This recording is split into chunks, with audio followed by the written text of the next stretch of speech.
Бүгінгі сәулет сыры айдарында Мұхтар Әуезов атындағы Қазақтың мемлекеттік академиялық драма театрының архитектуралық келбеті жайында айтамыз. Бұл архитектураның авторы Қайнарбаев, Баймұрзаев және Жақсылықов. Бұл кісілерді жалпы мемлекеттік премияға ұсынылған кісілер болады.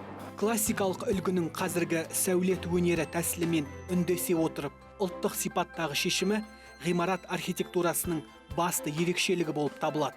815 орынды үлкен және 250 орынды кіші залы бар. Өзінің бір бағытымен салынған бір алдын қатардағы сәулет өнер деп айтсақ болады.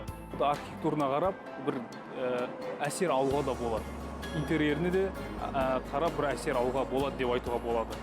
Ғимараттың құрылымында көрермендер залының 3 қабат кеңістігімен ұласқан кең фойе орналасқан, ал 1981 жылы театр ғимаратының алдына отандық мүсінші Ескендір Сергебаевтың бірегей туындысы саналатын қазақ әдебиетінің классигі жазушы Мұхтар Әуезовтың ескерткіші орнатылды. Сондай-ақ ғимаратты жобалаушы авторлар тобы 1983 жылы қазақ мемлекеттік сыйлығымен марапатталды.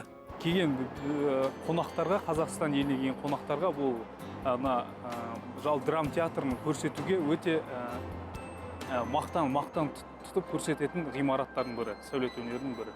Әуезов атындағы драма театр бұл алғашқы Қазақстанда Алматы қаласының салынған театрлардың бірі. Бұл театрдың орны ерекше, өйткені басқа театрмен салыстыруға келеді деп айта алмаймын. Көне дәуірде қалыптасқан театр ғимаратының құрылысы театр архитектурасының дамуына үлкен әсерін тигізді. Алғашқы театрланған қойылымдар ғибадатханада 14-16 ғасырларда қала көшелері мен алаңдарда көрсетілді. Біздің заманымыздан бұрын 4 ғасырға дейін ағаштан, кейіннен тастан салынды. Біздің заманымыздан бұрын 4-3 ғасырларда скена 2 қабатты тік бұрышты үй жобасында тұрғызылды.